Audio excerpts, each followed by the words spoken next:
Okay, अस्सलाम वालेकुम everyone, this is Islam as usual. हमेशा से मैं ही हूँ। ठीक है। अच्छा, आज हमारा जो टॉपिक है वह एनाटॉमी का डाइजेस्टिव सिस्टम। बेसिकली जो स्लाइड्स हैं वो थोड़ी सी इस तरह डिफिकल्ट हैं कि उसके अंदर थोड़े थोड़े लफ्ज लिखे हुए हैं, थोड़े थोड़े मिक्स किए हुए हैं, कुछ बहुत ज़्यादा मुश्किल लफ्ज लिखे हुए हैं। So we will try to cover. मैंने वो बहुत ज़्यादा मुश्किल लफ्ज़ों को थोड़ा सा आसान किया है। तो इन शॉर्ट, आपको एक बार स्लाइड पढ़ लेनी चाहिए। मैं पहले से एक बार चीज़ बता रहा हूँ कि पहले से एक बार स्लाइड लाजमी पढ़िए। उसका फायदा ये होगा कि अगर कोई ब्लैंक आ जाती है तो एक आधा लफ्ज ज़हन में रह जाता है। टू टेक द कॉन्सेप्ट्स और इस तरह की कोई चीज़ें हैं, तो उसके लिए ये सारी स्लाइड्स हमारे पास मौजूद, ये पूरे नोट्स मौजूद हैं कि इसके अंदर मैंने हर चीज़ इस तरह बताई है कि आपको इजीली अंडरस्टैंडेबल हो। स्टार्ट करते हैं डाइजेस्टिव सिस्टम को। डाइजेस्टिव सिस्टम के अंदर हमारे पास दो पार्ट्स होते हैं। पहला जीआईटी होता है, दूसरा असेसरी ऑर्गन होते हैं। जीआईटी गैस्ट्रो इंटेस्टाइनल ट्रैक्ट और कुछ ऐसे एसेसरी ऑर्गन्स हमारे साथ हैं जो कि जीआईटी का पार्ट नहीं है, गैस्ट्रो इंटेस्टाइनल ट्रैक्ट का पार्ट नहीं है, but they help in digestion. तो इसके अंदर जीआईटी तो एक पूरी कैनाल है, एक पूरी ट्यूब है। ठीक है। जबकि जो बाकी हैं साथ उसके डिफरेंट ऑर्गन्स लगे होते हैं, तो उनके अब जीआईटी कहाँ से स्टार्ट होगी? आपके माउथ से। माउथ आया, देन फेरिंग्स हमारे गले के वाला region, then oesophagus, stomach, small and large intestine. आप सब बायो पढ़ के आए हो, तो ये बेसिक्स है। ठीक है। मैंने तरतीब देने की कोशिश की थी चीजों को, कि तरतीब से अगर याद रखना, जिस तरह आप कभी भी आप पेपर में या वैसे आ जाती है चीज, तो ऊपर से मतलब मुंह वाली साइड से गिनना शुरू करो और एनल पोर्शन तक जब आपको चीजें एक तरतीब से याद हो। ठीक है। Now we have teeth, tongue, gall bladder, salivary glands हैं, liver and pancreas. Salivary glands पहले आने हैं, गॉल ब्लैडर जो है वो लिवर वाले पोर्शन के साथ जाके आता है, और liver and pancreas and gall bladder. तो ये थोड़ी सी बहुत इसको अरेंजमेंट कर लेंगे हम। तो इस तरह आपको एसेसरी ऑर्गन्स के नाम आने चाहिए। प्रोसेस ऑफ डाइजेशन सिंपल है, बहुत सिंपल है। सबसे पहले इंजेशन है। कोई भी चीज आपने मुंह में लेके जो है वो उसका खाना जो है वो इंटेक करना है, वो इंजेशन है। प्रोपल्शन होगा। प्रोपल्शन अब बेसिकली बाद में हो रही है। ठीक है। तो दो तीन स्टेप्स, दो तीन अलग अलग उन्होंने चीजें जो है वो बताई हैं। प्रोपल्शन है कि फूड का आपके जीआईटी ट्रैक के अंदर मूव करना थ्रू पेरिस्टालसिस। पेरिस्टालसिस होती है मस्कुलर मूवमेंट होती है इस तरह की। ठीक है। इस तरह की जो है ना वो मस्कुलर मूवमेंट होती है, जिसकी वजह से मेरी जॉब पे फूड जो चलो है वो थेरी प्रैक्टिस फेल होना है, थेरी में भी फेल हो जाना है नोट या तो। और सर सलमान ने कह रहे हैं सर चार पांच पेमेंट में जाना, सर सलमान ये करना है जाना है और वो देते हैं। ठीक है जी भैया। अब जरा अरे माइक ऑफ कर लो। भाई भी नहीं ना कुछ बताया इस बार। ठीक है। तो इसको पेरिस्टालसिस मूवमेंट होती है, ये इस मूवमेंट के साथ जो है वो चीजें नीचे को मूव करती हैं। उसके बाद हमारे पास जो है वो नेक्स्ट जो है वो ये आता है कि कैमरा अपना ऑफ कर रख के चेक करके रखो। बाद में मैंने अपलोड करनी है ये वीडियो। अच्छा, उसके बाद जो है वो प्रोपल्शन जो मैंने बता दिया। उसके बाद mechanical digestion. Mechanical digestion basically दो स्टेप्स, दो स्टेजेस पे हो रही है।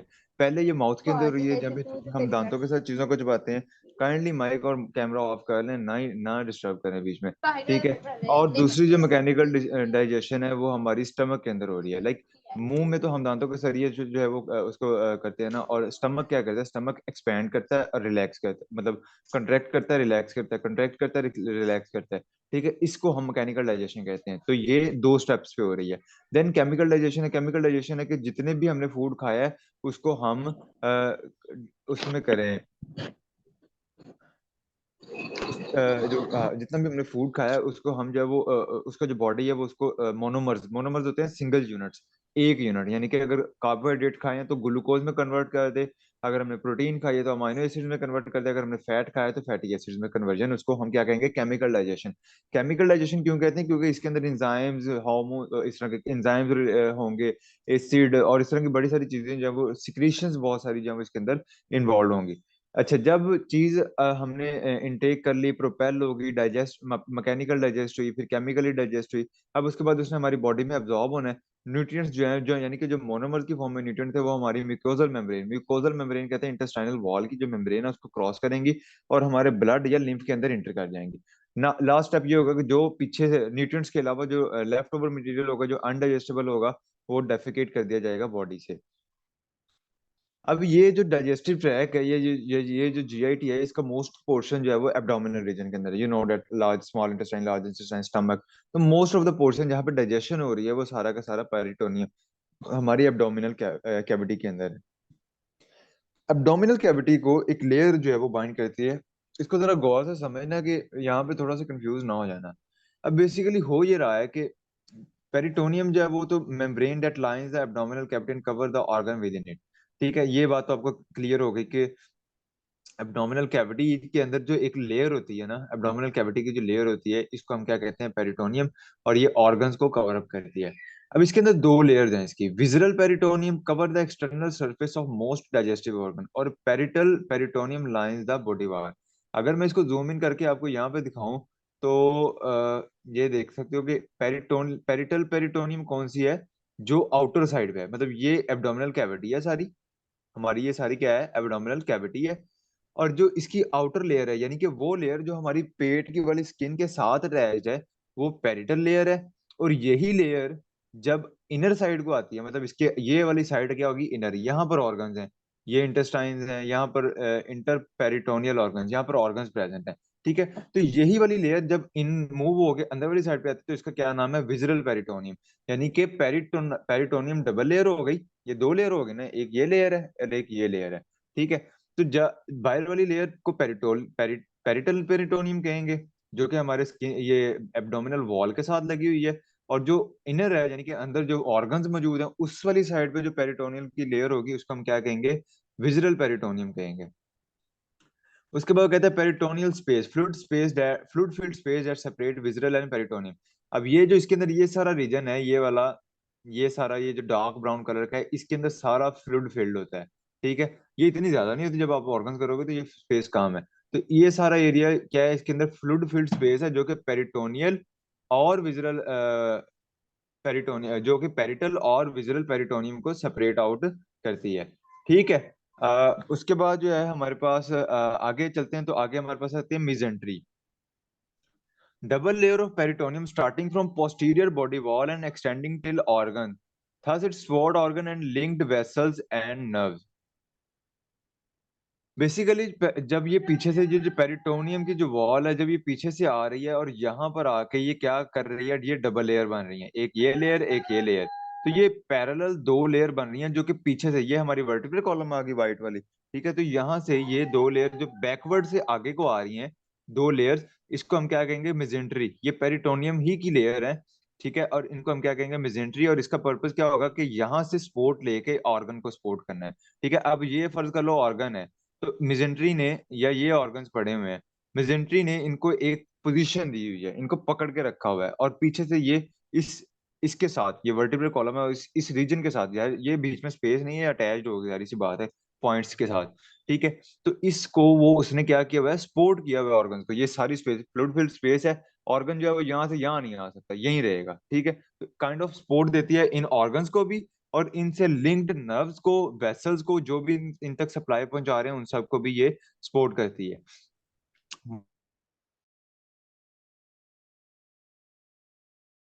टोनियल ऑर्गन देखो, मोस्टली ऑर्गन्स तो ऐसे आएंगे। अब जैसे ये ऑर्गन है, ये जो सेंटर में आपको आपने देखा, यहाँ पे मेरा कर्सर है, ये वाला जो ऑर्गन होगा, ये चारों तरफ से इसके इर्द गिर्द पेरिटोनियम है। ठीक है, चारों तरफ से कवर है। जबकि ये जो ऑर्गन्स पड़े हैं, ये जो पीछे वाले ऑर्गन्स दो हैं, इनके एक साइड पे, यानी कि एंटीरियर फ्रंटल साइड पे इनके पेरिटोनियम है, लेकिन बैक साइड की पेरिटोनियम जो है वो बैक वॉल के साथ मर्ज होके पीछे से जो है इनकी पेरिटोनियम खत्म हो गई है। ठीक है, बैक साइड पे इनके पेरिटोनियम वॉल नहीं है, ये देखो इस रीजन में पेरिटोनियम वॉल नहीं है, सिर्फ आगे आगे है। तो ऐसे ऑर्गन जिनके सिर्फ एंटीरियर साइड पे पेरिटोनियम वॉल होगी और बैक साइड पे पेरिटोनियम वॉल नहीं होगी, उनको हम क्या कह देंगे, उनको हम कहेंगे रेट्रो, या रेट्रो होता है back, retro peritoneal organs. Retro होता है पीछे को लगे हुए, यानी कि पेरिटोनियम से पीछे, पेरिटोनियम वॉल इनके आगे से गुजर के जाती है। और इनमें किडनी है, some part of large and small intestine और पेंक्रियाज है। अब ये लार्ज और स्मॉल इंटेस्टाइन पड़ी हुई है, फर्ज कर लो, मुझे लग रहा है ये इंटेस्टाइन ही हैं। मैंने कल देखा था एक पिक्चर में। तो ये जो है, इनको भी देखो, इनका कुछ पोर्शन जो है वो सामने से तो पेरिटोनियम गुजर रही है, लेकिन बैक साइड इनकी क्या है, खाली है, बैकवर्ड पीछे अटैच हुए हुए हैं। तो इसलिए इनको हम क्या कहते हैं, रेट्रो पेरिटोनियल ऑर्गन्स। आगे हम बात करते हैं जीआईटी की, ब्लड सप्लाई। तो वो कहते हैं कि जीआईटी को पूरी जो है हमारा गैस्ट्रोइंटेस्टाइनल ट्रैक है, इसको 25% ऑफ कार्डियक आउटपुट, दिल जितना भी खून सप्लाई करता है उसको 25% जीआईटी को जाता है। और होता यह है कि जीआईटी के अंदर associated organs, sorry, digestive system को जाता है, और उसके अंदर हमारे एसोसिएटेड ऑर्गन्स भी आते हैं। होता यह है कि आयोटा आयोटा से ना, हार्ट का आपने स्ट्रक्चर पढ़ा हुआ है, आयोटा के ऊपर तीन उसके सेक्शन, तीन वॉल्स होते हैं। ठीक है। तो इसको हम क्या कहते हैं कि तीन उसकी आउटपुट्स होती हैं दिल की। ठीक है, जहां से उसने ब्लड सप्लाई, उसके अंदर जो है ना एक आउटपुट को हम कहते हैं एब्डोमिनल आयोर्टा। ठीक है, उसका काम यह है कि उसने वहां से दिल से निकल के एब्डोमिनल रीजन में आना है। ठीक है, अब एब्डोमिनल रीजन के अंदर जो आती है वो आएगी एब्डोमिनल रीजन में। जो आयोर्टा आ रही है वो आगे डिवाइड होगी सीलियक ट्रंक में, यानी कि वो मजीद शॉर्ट होकर सीलियक ट्रंक बन जाएगी। सीलियक ट्रंक की आगे मुख्तलिफ ब्रांचेस बनेगी। ठीक है, उसमें हेपेटिक ब्रांच होगी लिवर को, स्प्लेनिक ब्रांच होगी स्प्लीन को जाएगी, गैस्ट्रिक ब्रांच जो है वो स्टमक को ब्लड सप्लाई करेगी। सुपीरियर मिजेंट्रिक सुपीरियर मिजेंट्रिक जो है वो स्मॉल इंटेस्टाइन को देगी, एंड इंफीरियर मिजेंट्रिक जो है वो लार्ज इंटेस्टाइन को देगी। अब आप इसको किस तरह याद कर, मिजेंट्रिक लफ्ज याद कर लो, सुपीरियर और इंफीरियर इस तरह याद कर लो कि स्मॉल इंटेस्टाइन ऊपर होती है और लार्ज इंटेस्टाइन नीचे होती है। तो सुपीरियर मिजेंट्रिक जो है वो स्मॉल इंटेस्टाइन, इंफीरियर मिजेंट्रिक जो है वो लार्ज इंटेस्टाइन को क्या करेगी, ब्लड सप्लाई करेगी। Moving on next we have some nerves. Nerves होती हैं, देखो ब्लड सप्लाई तो खून सप्लाई कर रहे हैं, नर्व्स होती हैं कि कंट्रोल, ब्रेन से कैसे चीजों को कंट्रोल किया जा रहा है, वहां पे मूवमेंट, रिफ्लेक्सेस जो है वो रिस्पॉन्स वो कैसे दिया जाता है। तो उसके अंदर इंट्रिंसिक है और एक्सट्रिंसिक है। इंट्रिंसिक होती है शॉर्ट रिफ्लेक्स के डाइजेस्टिव सिस्टम या जीआईटी ट्रैक खुद से रिस्पॉन्ड करता है चीजों को, और एक्सटेंसिव होती हैं जो थ्रू ब्रेन कंट्रोल हो रही हो। ठीक है, अब इंट्रिंसिक के अंदर लोकल सब म्यूकोजल नर्व प्लेक्सस, नाम अपने रटा मार लेना। इट्स इन सब mucosa and regulate gland and सब म्यूकोजल मसल्स। अब जो है सब म्यूकोजल नर्व प्लेक्सस ये हमारे म्यूकोजा, सब म्यूकोजा के अंदर है। सब म्यूकोजा आपने वो लेयर्स ऑफ जीआईटी पढ़ी होंगी, म्यूकोजा, सब म्यूकोजा, सिरोजा, तो इस तरह करके उनकी लेयर्स बनते हैं। सब म्यूकोजा के अंदर ये वाली नर्व प्रेजेंट होती है, और ये क्या करती है, ग्लैंड और म्यूकोजल ग्लैंड्स की सिक्रेशन को, कि कौन सा अभी कौन सी चीज सिक्रीट करनी है, किसी को क्या कौन सा ऑर्गन स्टिमुलेट करना है, कौन सा नहीं करना। और म्यूकोजल मसल्स, क्योंकि मसल्स होते हैं तो मैकेनिकल डाइजेशन भी होनी है, और उसके अलावा वहां से सिक्रेशन होनी है। मसल स्क्वीज करेंगे तो सिक्रीट करेगा ना ग्लैंड, प्रेशर में आके। तो इस तरह इन चीजों को कौन कंट्रोल कर रहा है, सब म्यूकोजल नर्व प्लेक्सस। उसके बाद हमारे पास जो है दूसरा है मेंटेरिक प्लेक्सस। अब ये पता नहीं मिजेंट्रिक था, शायद गलती लिखा गया। Control wall motility and peristalsis, ये वो होंगे जो कि ये यानी कि मिजेंट्रिक या मेंट्रिक प्लेक्सस जो है ये हमारे जीआईटी के अंदर ही नर्व्स हैं, जो कि मोटिलिटी यानी कि वो पेरिस्टालसिस आपको पता है फूड की मुंह से लेके जो है वो स्टमक और उससे नीचे वाले रीजन की तरफ जो मूवमेंट है उसको हम पेरिस्टालसिस कहते हैं। तो उसको कौन कंट्रोल कर रहा है, मेंट्रिक प्लेक्सस। नेक्स्ट है एक्सटेंसिव एक्सटेंसिव फैक्टर्स। अच्छा मेंट्रिक ही है, चलें ठीक है। Extensive factor CNS long reflex. अब जो कुछ ऐसे फैक्टर हैं जो कि लॉन्ग रिफ्लेक्स यानी कि बाहर से ब्रेन उनको कंट्रोल कर रहा है, या नर्वस सिस्टम एक्चुअली उनको कंट्रोल कर रहा है। तो उसके अंदर पैरासिम्पैथेटिक नर्वस सिस्टम है जो कि इनहेंस करता है गट मोटिलिटी एंड सिक्रीशन को, और एसएनएस है जो कि इनहिबिट करता है गट मोटिलिटी एंड सिक्रीशन को। हमने ये याद किया था sympathetic nervous system and parasympathetic nervous system. Sympathetic nervous system को हम कहते होते थे ये है वो जो पैरासिम्पैथेटिक को हम क्या कहते होते थे, ये फाइट एंड फ्लाइट मोड होता है। याद है जब आपको पता होगा कि जब जैसे ही आप किसी टेंशन में आते हो या आपको कोई प्रॉब्लम होती है, तो पैरासिम्पैथेटिक नर्वस सिस्टम जो है वो फाइट एंड फ्लाइट मोड को ओपन करते हो, तो हमें साथ ही जो है वो डाइजेशन इतनी तेज हो जाती है कि वॉशरूम दौड़ने लग जाती हैं। तो उसकी वजह ये होती है कि पैरासिम्पैथेटिक सिस्टम जो है वो एक्टिव हो जाता है और वो फाइट एंड फ्लाइट मोड में चला जाता है। अब पैरासिम्पैथेटिक नर्वस सिस्टम से आपने ये याद रखना है कि ये इनहेंस करता है गट मोटिलिटी को। जितनी ज्यादा स्पीड होगी उतनी ज्यादा आपकी जो है वो फूड की फ्लो हो गया, और उतनी ज्यादा जो है वो आपको जो है वो नीड टू डेफिकेट आएगी। ठीक है, और एसएनएस जो है ये सिंपैथेटिक नर्वस सिस्टम है, बाद में चीजों को दोबारा नॉर्मल, थोड़ी देर बाद जब टेंशन खत्म होगी तो दोबारा से आपकी डाइजेशन नॉर्मल पे लेके आनी है। तो उसके लिए कौन काम करेगा, सिंपैथेटिक नर्वस सिस्टम। तो ये गट मोटिलिटी को और सिक्रेशन को क्या कर देगा, इनहिबिट कर देगा। होप सो यहाँ तक क्लियर है। नेक्स्ट चलते हैं फंक्शनल एनाटॉमी। फंक्शनल एनाटॉमी में आते हैं कि अब हमने पार्ट्स की बात करनी है, स्ट्रक्चर्स की बात करनी है। तो माउथ, सबसे पहले हमारा जो रीजन है वो माउथ है, उसके अंदर लिप्स हैं, टीथ है, माउथ कैविटी है, टंग है। माउथ कैविटी को हम क्या बक्कल कैविटी भी कहते हैं, BUCAL बक्कल। टंग है, पैलेट है, सिलिवरी ग्लैंड्स हैं।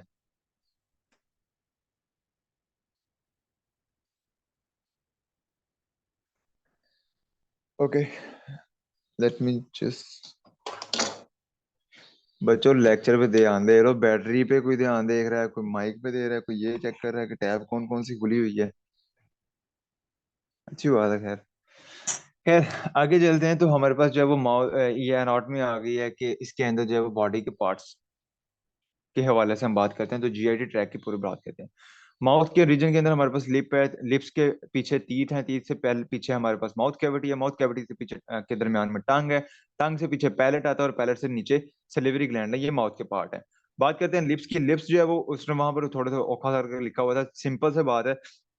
नोज के नीचे वाले रीजन से और चिन के ऊपर वाले रीजन से एक्सटेंडेड पोर्शन को हम क्या कहते हैं? लिप्स कहते हैं। ठीक है। और लिप्स का जो रेड एरिया होता है उसके अंदर कैरेटिन, यानी कि इसका लिखा हुआ था पुअरली कैरेटिनाइज्ड।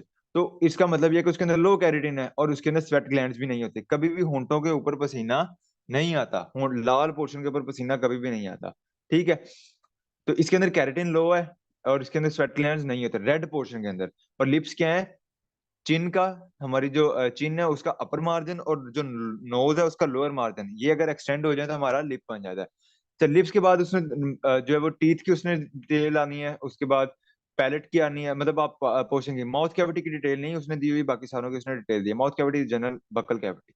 ठीक है। अब पैलेट, या तरतीब कर लो तो पहले टीथ कर लेना। अभी मैं तरतीब से पढ़ा देता हूँ। पैलेट आ गया, तो पैलेट के अंदर दो उसने पैलेट्स बताए होते हैं, हार्ड पैलेट और सॉफ्ट पैलेट। हार्ड पैलेट के अंदर मैंने लिखा है हेल्प्स इन च्यूइंग। च्यूइंग के अंदर किसने हेल्प करता है? कि ये हार्ड पैलेट के ऊपर, हार्ड पैलेट जो है वो हमारा ऊपर वाला पोर्शन है ना, तो उसके ऊपर हम प्रेस करते हैं फूड को, ऐसे ही दांतों से, जुबान से प्रेस करते हैं, और इस वजह से वो हमें च्यूइंग में हेल्प करता है। अगर सॉफ्ट होता तो हो सकता है इतना प्रेशर ही हम फूड पे ना लगा पाते। तो हार्ड पैलेट जो है वो ये, सॉफ्ट पैलेट जो है वो ब्लॉक करता है नेजोफेंग।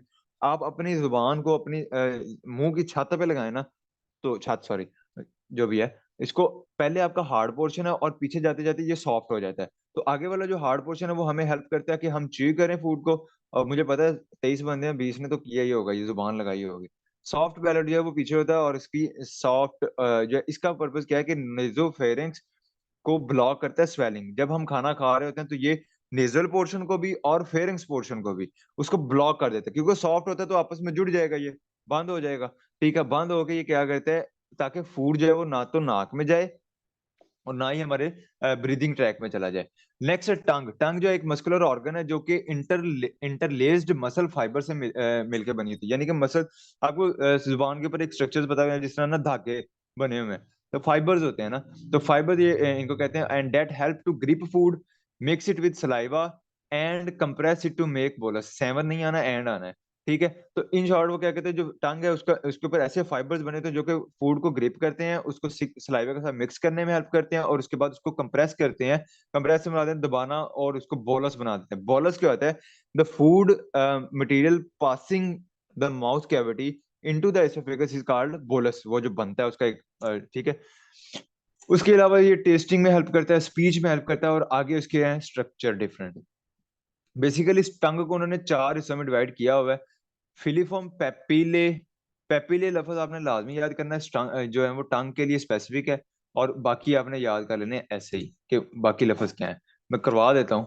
अच्छा, उसके बाद आपको ये समझ आ गया कि उसके फूड को मिक्स, ग्रिप करके, मिक्स करके उसको डाइजेस्ट कर, उसको बोलस बनाने में हेल्प करता है। उसके अलावा टेस्ट, कि क्या क्या टेस्ट है फूड का। उसके अलावा स्पीच के अंदर हेल्प करता है। आगे उसके एनाटॉमी के अंदर बात करें तो दो हिस्सों में उन्होंने डिवाइड किया हुआ था। एक है जो रफ सरफेस है, और दूसरे बाकी तीन जो उसके पोर्शन है वो टेस्ट बर्ड्स इनरिच्ड होते हैं। मतलब हाउस ऑफ टेस्ट बर्ड उनके साथ लफ्ज लिखा हुआ था, तो मैंने उनको दो पॉइंट्स में कर लिया। 6 पॉइंट, 4 पॉइंट अलग अलग लिखे हुए थे। जो रफ है वो फिलीफॉर्म पेपिले। पेपिले लफ्ज याद रखना है, पापिले, ये पेपिले। ठीक है। और फिलीफॉर्म, ये आ गया रफ सरफेस। टेस्ट बर्ड वाले के अंदर फंजाई फॉर्म, फंजी फॉर्म कहेंगे वैसे। फंजाई, सरकम, सरकमफेरेंस जिस तरह होता है, सरकम वैलेटे, पिपेले, और फोलिएट। फोलेट होता था जिस तरह B12 आपने याद किया होगा, तो फोलिएट, पेपिले। फिर रटा मार लो इनको। अब ऐसा इतनी कोई इनके अंदर नहीं है। मतलब अगर मैं जुबानी आंखें बंद करके पूछूं तो फिलीफॉर्म, फंजीफॉर्म, सरकम और एक था फोलिएट। कैसे हो जाएंगे यार। आगे हमारे पास स्लिवरी ग्लैंड है। स्लिवरी ग्लैंड के अंदर उसने कहा कि दो तरह के ग्लैंड है। एक इंट्रिंसिक ग्लैंड है, जो कि ओरल कैविटी के म्यूकोजा के अंदर प्रेजेंट है। ठीक है। ओरल कैविटी जो हमारी ये बक्कल कैविटी है, इसके म्यूकोजा यानी कि इसके मस्कुलर जो लेयर है उसके अंदर प्रेजेंट है। और एक्सटेंडिंग ग्लैंड होते हैं जो कि आउटसाइड द कैविटी होते हैं। और यानी कि ये जो एक्सटेंसिक ग्लैंड है ये हमारे गले के अंदर होंगे, और जो एक्सटेंसिंग है ये हमारे मुंह के अंदर प्रेजेंट है ग्लैंड। तो जो मोस्ट ऑफ द सलाइवा है वो हमारे एक्सट्रिंसिक ग्लैंड बना रहे हैं, इंट्रिंसिक नहीं बना रहे, यानी कि जो गले में प्रेजेंट है, ये माउथ कैविटी से बाहर पीछे को प्रेजेंट है, वो ज्यादातर हमारा सलाइवा बनाते हैं, नॉट द इंट्रिंसिक वन। आगे इनके नाम है सलिवरी ग्लैंड्स के, पैराटिड, सब मैंडिबुलर और सब लिंगुअल। तो आप इसको इस तरह याद कर लो, मैंडिबुलर का आपको पता है, मैंडिबल कहते हैं ये दांतों को, बड़े जबड़ों को, मैंडिबल, इनमें जबड़े कुछ नाम होते हैं। तो सब मैंडिबुलर कुछ इस साइड पे होंगे, सब लिंगुअल, लिंगुअल का मतलब पता है जुबान, तो कुछ जुबान के नीचे आपके होंगे, और पैराटिड जो है वो कहीं और होंगे, अब जहां भी होंगे वो हमारा कंसर्न नहीं है। आगे हमारे पास टीथ है। टीथ में दो तरह के उसके पोर्शन होते हैं, क्राउन एंड रूट। ऐसा पोर्शन जो कि गम या जंजीवा, गम या जिंजीवा, जिंजीवा कहते हैं, यानी कि यही गम को ही कहते हैं, ठीक है। इससे ऊपर वाले पोर्शन को हम क्राउन कहेंगे, और जो हमारा अंदर होगा गम के अंदर, जो है वो ये जबड़ों, इसके अंदर मसूड़ों के अंदर जो दांत का पोर्शन होता है उसको हम कहते हैं रूट। और जो ये रूट जो है ये पेरिडोंटल लिगामेंट के थ्रू फाइब्रस जॉइंट, यानी कि आपकी इसकी बेस के अंदर जो है ना, दांतों की बेस के अंदर जो है वो, ऐसे यहाँ पे इस पोर्शन के अंदर आपके चल रहा है फाइब्रस जॉइंट, फाइब्रस जॉइंट के थ्रू पेरिडोंटल लिगामेंट जा रहा है। तो यहाँ पर फाइब्रस जॉइंट के थ्रू ये इसके साथ अटैच है, ये रूट का पोर्शन आ जाएगा, और जो पोर्शन बाहर है उसको हम क्या कह देंगे, क्राउन कह देंगे। नेक्स्ट हमारे पास है नंबर ऑफ टीथ। ये आपने रटा मारना है, ठीक है। इंसीजर्स होते हैं हमारे सामने वाले, देन उससे पीछे आते हैं कैनिन्स, और उससे पीछे आते हैं प्री मोलर, ठीक है। और देन हमारे जो बड़े दांत आते हैं वो मोलर्स। तो आपने इसको एज इट इज रटा मार लेना, 2 1 0 2 2 3, मल्टीप्लाई बाय 2 इसलिए किया है कि ये सिर्फ एक साइड के बताता है, ऊपर वाले के, और इसी तरह नीचे वाले के होते हैं। तो टोटल हमारे जो प्राइमरी टीथ है और परमानेंट टीथ है, प्राइमरी टीथ होते हैं पहले जो बच्चों में होते हैं, जो सारे टूट जाते हैं, और फिर परमानेंट टीथ आते हैं। तो इंसीजर ये ये वाले देते हैं, ये नुकीले दांत, ठीक है। कैनिन ये सामने होंगे उससे पीछे, और प्री मोलर और इस तरह बाकी सारे दांत होते हैं, ठीक है। लग गई समझ? तो ये दांत आपने रटे मार लेना, दो हैं, एक है प्री मोलर, बच्चों में नहीं होता, बड़ों में होता है। और मोलर बच्चों में दो होते हैं, तो बड़ों में तीन होते हैं। तो जड़, इन शॉर्ट कहते हैं जड़ें, तो बच्चों में नहीं होती, बड़ों में होती हैं। नेक्स्ट हमारे पास है throat and oesophagus, mouth cavity, buccal cavity से हम बाहर आ चुके हैं, मुबारक हो। अब हम जा रहे हैं parotid in front of years, यानी कि वो पीछे जा रहे हैं, जो ग्लैंड की बात कर रहे हो, सही है। सिलिवरी ग्लैंड, ये जो पैरोटिड है ना, ये इन फ्रंट ऑफ ईयर यहाँ पे करके से, यहाँ से भी आपके थूक बन रहा होता है इस पोर्शन से, in front of years I think यहाँ पे आएंगे, इस पोर्शन। अच्छा, throat and oesophagus. Throat and oesophagus के अंदर ये है कि थ्रोट के अंदर हमारा फेरिंग्स आ जाता है, ये वाली जो हमारे पास नाली है, इसके अंदर ये कॉमन नाली है फूड के लिए भी और सांस के लिए भी। और इसके बाद आगे दो रीजन हो जाते हैं, ट्रेकिया चला, लेरिंग्स चला जाता है हमारा ब्रीदिंग पोर्शन वाला रेस्पिरेटरी सिस्टम में, और इसोफेगस आ जाता है हमारा फूड वाले पोर्शन में। तो फेरिंग्स के दो एंड होते हैं, ओरोफेरिंक्स, ओरल कैविटी, देन फेरिंग्स। तो ओरोफेरिंक्स, एंड देन हमारे पास लेरिंग्स नीचे है, और उसके ऊपर फेरिंग्स है। फेरिंग्स के बाद लेरिंग्स है, तो लेरिंगो फेरिंग्स। इसके दो पोर्शन है, तो अगर फेरिंग्स को दो हिस्से में डिवाइड करोगे, ओरोफेरिंक्स एंड लेरिंगो, लेरिंगो फेरिंग्स, तो ये दो पोर्शन आएंगे। और इसका काम क्या है कि pushes pulls to oesophagus, it pushes foods to oesophagus, pulls नहीं है ना, फूड आना है, तो ये फूड को एसोफेगस में सेंड करता है। नेक्स्ट हमारे पास इसोफेगस है। इसोफेगस जो है वो 25 सेंटीमीटर ट्यूब है, जो कि लेरिंगोफेरिंक्स से स्टार्ट होती है, देन डायफ्राम को क्रॉस करते हुए, डायफ्राम को क्रॉस करती है थ्रू इसोफेगल हाइएटस। तो बेसिकली सीन ये है कि आप अगर ये मेरा वीडियो शो हो रही है, इस तरह हाथ है, ये हमारा हाथ इस तरह, इसके ऊपर ये पूरा हमारा जो है रिब केज है, ठीक है, इस तरह करके। और यहाँ पर जो है वो डायफ्राम है, डायफ्राम एक बारीक सी झल्ली होती है, इसके दरमियान में सुराख होता है, ठीक है, जहां से जो इसोफेगस है वो नीचे हमारे एब्डोमिनल कैविटी के अंदर आएगी, और आगे वो स्टमक होगा, और आगे जब वो स्टमक होगा और उसके आगे सारे जो है इंटेस्टाइन और वो सारे पोर्शन होंगे। अच्छा, अब सीन क्या है, सीन बेसिकली ये है कि इसके अंदर ये जो सुराग है, इसको हम क्या कहेंगे, इसोफेगल हायाटस। ये एक बीमारी भी होती है जो आप आगे जाके पढ़ोगे, हायाटस हर्निया, ठीक है, हर्निया की बीमारी जिसे कहते हैं हायाटस।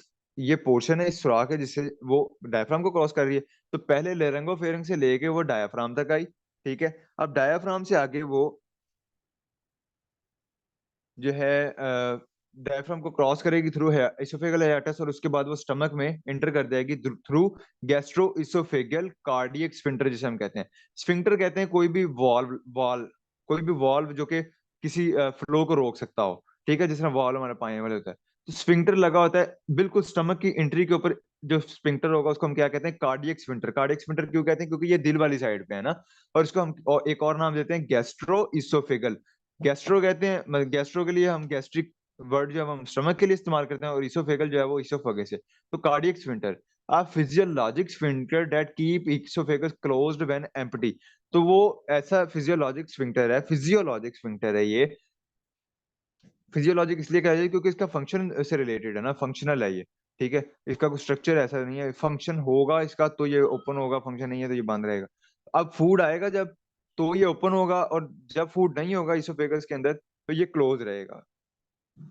तो इस तरह हमारा फूड जो है वो सफर, एक तवील सफर 25 सेंटीमीटर ट्यूब का सफर तय करते हुए हयाटस हर्निया की इसोफेगल हयाटस की वादियों से होते हुए, सुरुंग से होते हुए, गैस्ट्रो इसोफेगल स्फिंक्टर कि सुनहरे दरवाजों से होते हुए अब स्टमक की दुनिया में आ चुका है। ये चुस्त थी मैंने मारी, सॉरी। आगे हमारे पास स्टमक है। स्टमक जो है वो जे शेप्ड ऑर्गन है, located in upper abdomen. Abdomen के दो पार्ट करेंगे, अपर एब्डोमेन के अंदर जो है वो हमारा स्टमक लोकेट कर रहा है, और इसके सेवरल रीजन्स हैं। पहला रीजन है cardiac region. This is the narrow region of stomach that receive the food bolus from oesophagus. हमने इसका नाम रखा कार्डियक स्फिंक्टर। तो कार्डियक जो स्टमक है उसका जो पोर्शन है, यहाँ पे डायग्राम होती है ना, डायग्राम निकाल लेते हैं।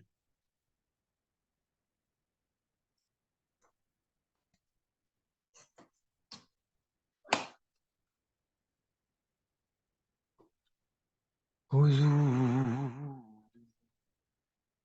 तो साथी। अच्छा, ये आगे कार्डियक स्फिंक्टर। उसके बाद ये जो पोर्शन है, इस पोर्शन को हम क्या कहेंगे, कार्डियक पोर्शन। ठीक है। उसके बाद सॉरी, सॉरी, हाँ, उसके बाद फंडस। फंडस कहता है the bulged out part extending from cardiac region and reaching till diaphragm. ठीक है। बल्ज्ड आउट पार्ट होगा ये, जिसका पोर्शन ये स्टमक ऐसे आना चाहिए था, लेकिन ये पोर्शन थोड़ा सा बाहर को निकला हुआ है।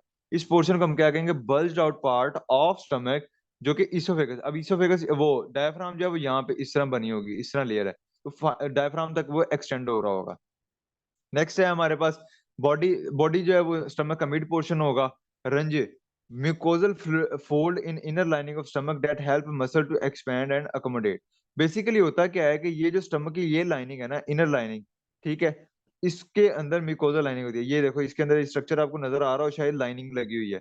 तो म्यूकोजल स्ट्रक्चर होता है, मस्कुलर स्ट्रक्चर होता है। और इसका काम ये होता है कि यानी कि फोल्ड्स बने होते हैं, जिस तरह हम एक कपड़ा लेके ना, कपड़े की एक बड़ी चादर लें, उसको इकट्ठा कर दें, या जिस तरह ये पर्दे हमने लगाए होते हैं तो ये इकट्ठे हुए होते हैं, तो इस तरह फोल्ड्स बने होते हैं।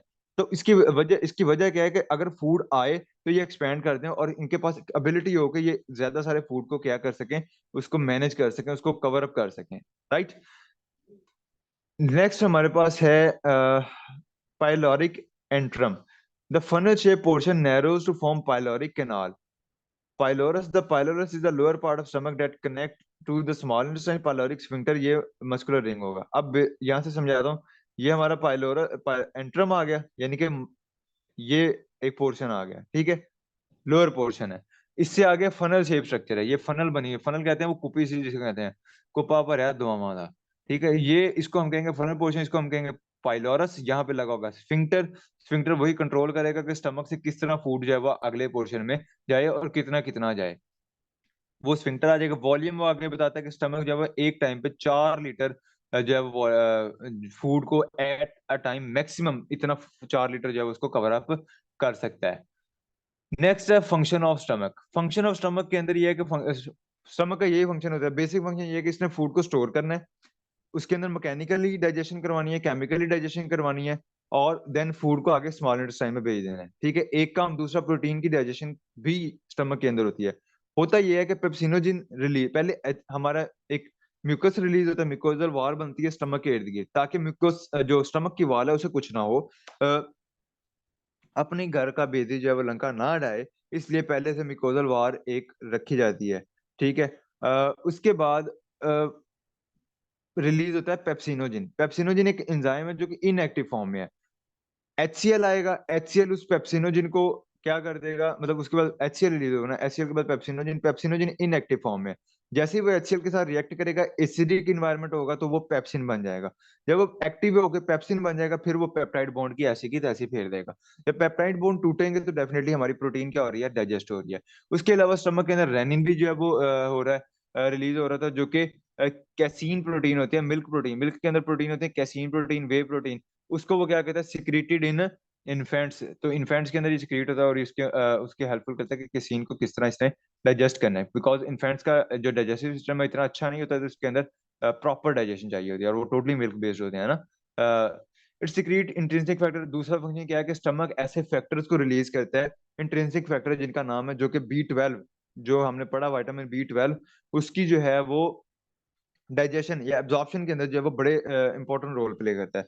तो इंट्रिंसिक फैक्टर जो है वो स्टमक रिलीज करता है, जो कि B12 के साथ बाइंड करते हैं और देन बॉडी के अंदर एब्जॉर्ब होते हैं। अगर इंट्रिंसिक फैक्टर ना हो, B12 एब्जॉर्ब ना हो, हमारी बॉडी के अंदर B12 की जो है वो डेफिशिएंसी होगी, तो क्या होगा, परनीशियस एनीमिया, एनीमिया हो जाएगा, जिसके अंदर लैक, वो आपने सारा पढ़ा हुआ है, एनीमिया पीछे भी पढ़ के आए हो, कि ब्लड सेल्स का लैक। नेक्स्ट है हमारे पास small intestine, then we will have large intestine, and then we will have our next meeting, because 1 minute रह गया। तो अभी किसी का कोई सवाल है, इतने पोर्शन तो पूछ ले, देन फिर हम नेक्स्ट मीटिंग के अंदर small intestine, large intestine and ये एसोसिएटेड ऑर्गन्स को कवर अप करने की भरपूर और मुकम्मल तरीके से कोशिश करेंगे। वमा अलैना इल्लल बलागुल मुबीन। जिन्होंने सुनते अदा कर लें।